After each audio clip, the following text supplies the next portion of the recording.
రూపాయలు కడితే 100 రూపాయలలో మనకు ఐడి కార్డ్ వస్తుంది. 500 రూపాయలు బాండ్ వస్తుంది. మీ బాండ్ తీసుకురా బాండ్ వస్తుంది. ఈ ఐడి కార్డు మీద మనకు 50,000 ఇన్సూరెన్స్ ఉంటుంది, యాక్సిడెంట్ ఇన్సూరెన్స్ ఉంటుంది. మనం వర్క్ చేసుకుంటూ పోతుంటే మనకు ఒక 15,000 జీతం వస్తుంది అని అనేటప్పటికి మనకు మన ఆరోగ్యశ్రీ కార్డు ఆరోగ్య కూడా ఉంటుంది. మనం మన కింద ఎంప్లాయీలను ఏం చేయించారంటే ఇది 500 రూపాయల బాండ్, 500 రూపాయల బాండ్ వస్తుంది. 100 రూపాయలకు ఇట్లాంటి ఐడి కార్డు వస్తుంది.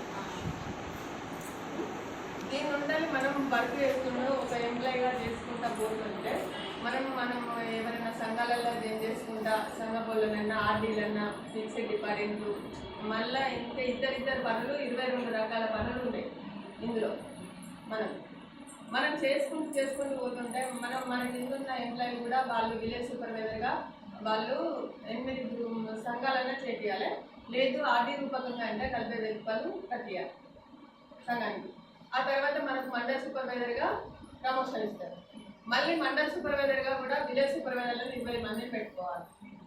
మనకు విలేజ్ సూపర్వైజర్కి వచ్చేసి 6,000 సాలరీ, 1,000 రూపాయలు డిఏడిఏ పడుతుంది. మండల్ సూపర్వైజర్లకు అయితేనేమో 10,000 రూపాయలు, ఆర్డీలు 3,000 రూపాయలు డిఏడిఏ పడుతుంది. 13,000. మనం చేసుకుంటూ పోతా ఉంటాం. మనకు ఇంకా ఇలా జైన్ అయిన తర్వాత ఇంకా చాలా బెనిఫిట్ అయితే చాలా ఉన్నాయి కదా.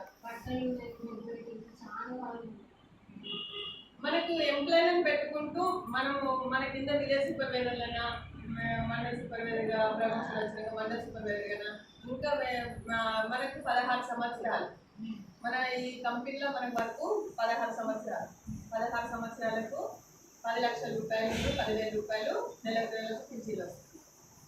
రిటైర్మెంట్ అన్నట్టు 10 లక్షలు క్యాష్ ఇస్తారు, నెలకు 10,000 పింఛన్ ఇస్తారు. మళ్ళీ మనకి ఏమో